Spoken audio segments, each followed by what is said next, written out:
comecei pintando e desenhando e fazendo referência de natureza morta, pintando natureza, olhando para flores, olhando para as veias das árvores. O meu interesse é sempre elaborar as possibilidades que uma imagem tem de produzir esse tipo de sensação no corpo. Ou seja, como é que se produz uma imagem ou como é que se cria uma imagem para que se sinta fisicamente ao olhá-la, não necessariamente ao tocá-la ou senti-la, algo físico, mole.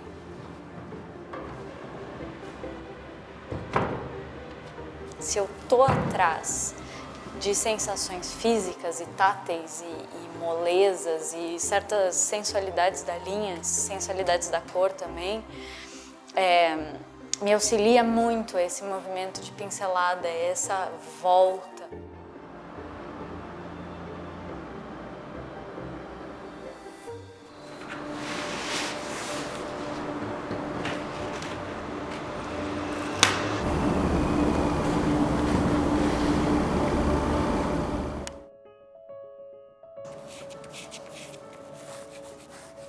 Essas primeiras linhas geralmente são linhas de estrutura, então o trabalho começa assim, eu começo a pensar o espaço no trabalho.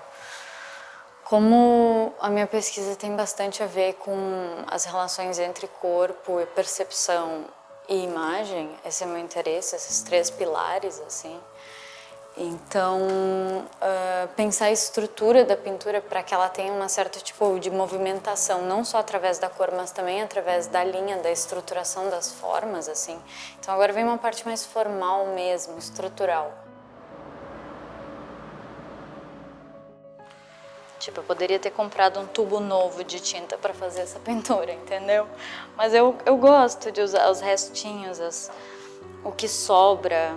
Eu uso a sobra do pincel sujo, ou seja, do que eu pintei antes para fazer o que eu vou pintar agora. Eu não sou tão polida assim com as minhas coisas, com os meus materiais.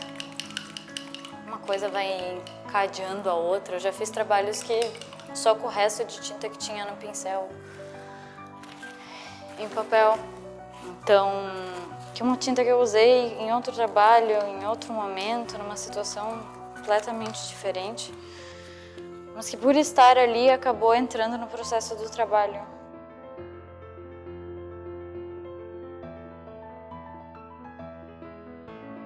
Existe uma coisa no meu trabalho que é um interesse muito grande em transparências, porque eu tenho desde pequena, assim, desde muito criança, uns sonhos abstratos, como se eu estivesse num cosmo, assim, ou se eu estivesse num ambiente e eu vejo várias formas, eu vejo várias cores e luzes e coisas cintilantes. E teve um momento que eu parei de sonhar isso. Sentia muita saudade desses sonhos e eu só tinha eles muito esporadicamente. Então toda vez que eu sonhava com coisas assim, eu fazia desenhos para me lembrar que eu tinha sonhado aquilo. E na verdade é onde eu elaboro mais o meu pensamento, assim, de estrutura e de sentido e fantasia, eu acho, no meu trabalho. E eu tenho muito apreço por essa parte, é uma parte mais silenciosa, onde eu fico mais suspensa no próprio processo.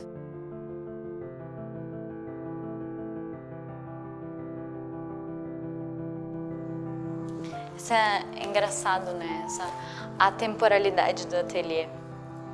Porque é isso, é meio que eu já tive vários ateliês, eu já tive vários espaços nesses últimos anos, assim. E o ateliê, ele tem essa característica, ele é meio atemporal, as coisas que acontecem nele em um momento se repetem ou não se repetem nele.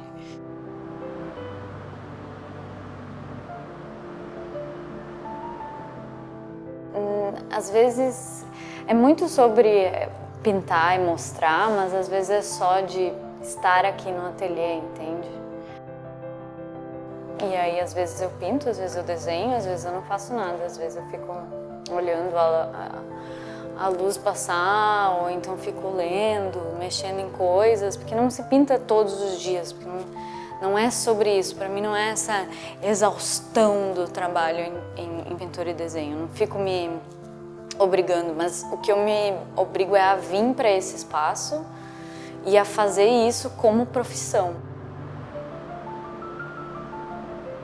como dividir a vida do trabalho, ou como dividir, porque é o mesmo corpo, é o meu corpo que habita essas duas instâncias, essa vida de ou do artista ou minha, que se misturam, mas que precisam encontrar uma divisão, porque senão o trabalho não tem uma sobrevida. E para mim é isso que define o trabalho artístico, é essa divisão, é esse fim do eu na produção, assim. Então, por isso que o ateliê ele